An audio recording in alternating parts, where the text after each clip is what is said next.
Hola, buenos días a todos. Bueno, es una primera valoración, a su vez es la valoración de una primera lectura, mejor dicho, sobre el congreso y el seminario psicológico que hemos celebrado durante las llamadas Jornadas del Espinar, en la semana en que se celebran los internacionales de España en pista rápida, Villa del Espinar, el Open Castilla y León. Yo, aunque haga lógicamente con los técnicos una valoración más sosegada en los próximos días, me siento muy satisfecho. Creo que ha habido un nivel muy alto, la participación ha sido interesante y sin lugar a dudas ello ha tenido que ver con los ponentes. Los ponentes han tenido, bueno, al margen de las responsabilidades que ocupan, ¿no?, pues han tenido un alto grado de responsabilidad. Y bueno, concretamente el responsable de la agencia antidopaje, pues yo creo que ha tocado un tema que obviamente en estos momentos es del más alto interés. Nuestro querido amigo Enrique una vez más ha coordinado toda la organización y estructura del seminario. Y bueno, de agradecer que el Consejo haya destinado en representación del presidente a Vicenta Estevez.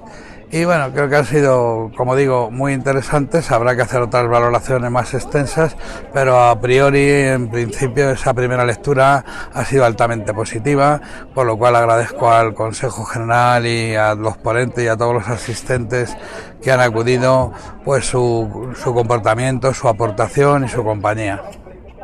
El seminario que hemos hecho en esta ocasión aquí en el Torneo del Espinar, parte de un convenio firmado con el Consejo de la Psicología, en que vamos a intentar promover la psicología en el ámbito del tenis, en colaboración con esta asociación que tanto elementos de apoyo nos están dando.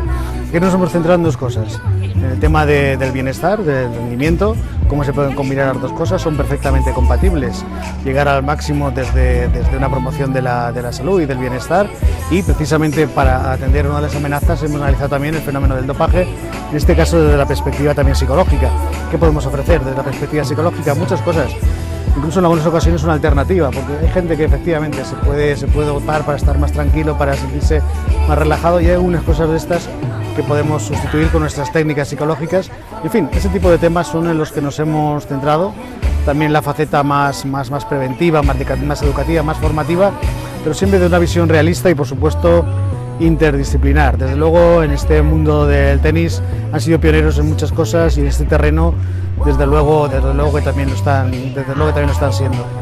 Y nada más. Ha sido un placer participar en el seminario que se ha hecho al hilo del torneo con el Club de Tenis El Espinar, y poder compartir con directores de clubes deportivos, personal federativo y psicólogos especializados en el deporte el programa antidopaje de la Agencia Española de Protección y Salud en el Deporte, en el que venimos trabajando desde hace 2 años con la participación de psicólogos del deporte en todos los programas de prevención, implementando los programas educativos de la Agencia Mundial Antidopaje, dirigido tanto a deportistas como a entrenadores de diferentes clubes. He estado impartiendo un seminario, hemos estado en unas jornadas en las cuales como entrenador de tenis, aunque era de psicología, he explicado los beneficios psicológicos del tenis, que son bastante, hay una lista bastante larga.